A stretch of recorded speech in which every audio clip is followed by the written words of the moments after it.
저는요, 제가 좀 회계사를 늦게 붙었던 케이스예요.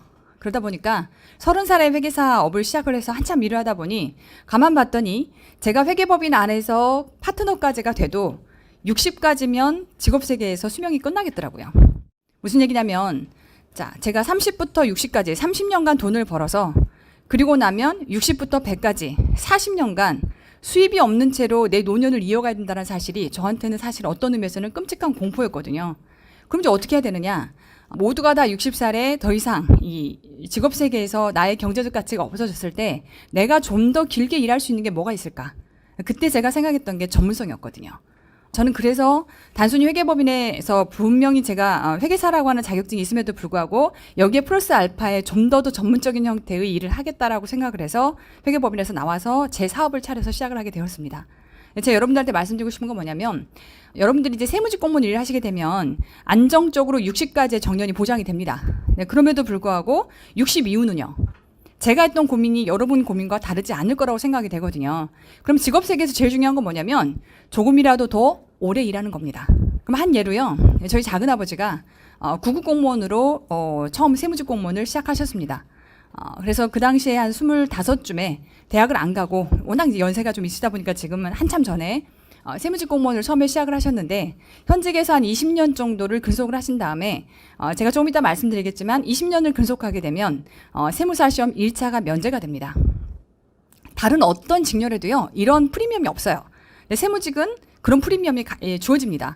20년간 현직에서 근속을 하게 되면 세무사 시험 1차가 면제가 되고요. 그 다음에 2차에서도 소위 말하면 세법학이라고 하는 어려운 요 주제 과목이 있는데 이 부분이 면제가 됩니다.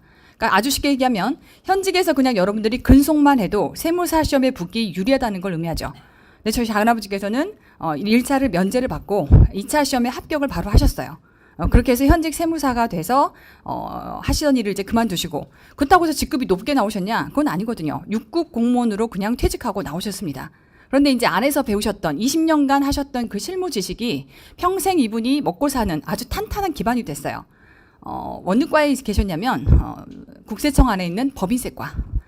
보통은 국세로 들어가게 되면, 국세 공무원으로 들어가게 되면 한 소속 부서에 오래 머물 수가 없는데, 이분은 국세청장의 특별 허가로 워낙 그 부분에 전문성을 갖고 있다 보니까 거의 한 부서에 거의 10년간 계속 근속하는, 어떻게 보면 그 직렬이 있을 수 없는 이변이 좀 있었고요. 그렇게 하다 보니까 여러분도 알만한 두산, 대우, 신세계 이런 모든 기업들의 세무 고문을 사실은 지금도 하고 계십니다.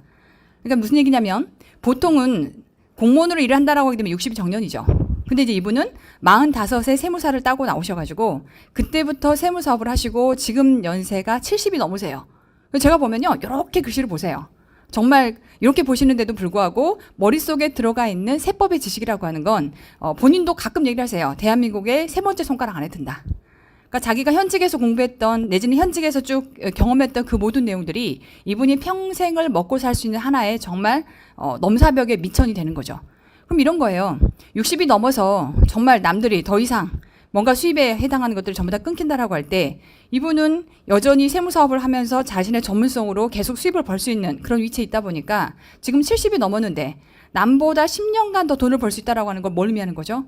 엄청난, 이게 정말 이 노년에 내가 더 이상 뭔가 할 수는 없는데 월별로 생활비가 안 들어온다라고 했을 때 그 절박함을 구해주는 정말 이보다 더 중요한, 쉽게 말하면 선택이 있을까라는 생각이 저는 듭니다.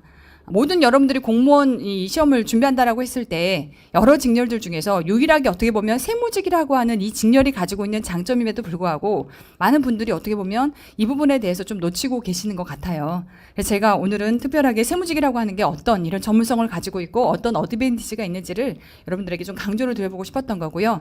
세무직은 다시 한번 강조하지만 정말 하루하루 여러분들이 월급 받으면서 하는 일 자체가 남과는 다른 전문성을 만들어 줄 겁니다. 그리고 그렇게 성실하게만 일을 하면 여러분들이 나중에 여차해서 마음만 먹으면 세무사가 될 수 있는 굉장히 탄탄한, 쉽게 말하면 쉽게 갈 수 있는 틀을 마련해 준다는 측면에서 저는 정말 여러분에게 자신 있게, 만약에 공무원 시험에 직렬해서 아직 직렬을 선택하지 않았다라고 하게 되면 세무직을 한번 고민해 보십사라고 하는 말씀을 꼭 한번 드려보고 싶습니다.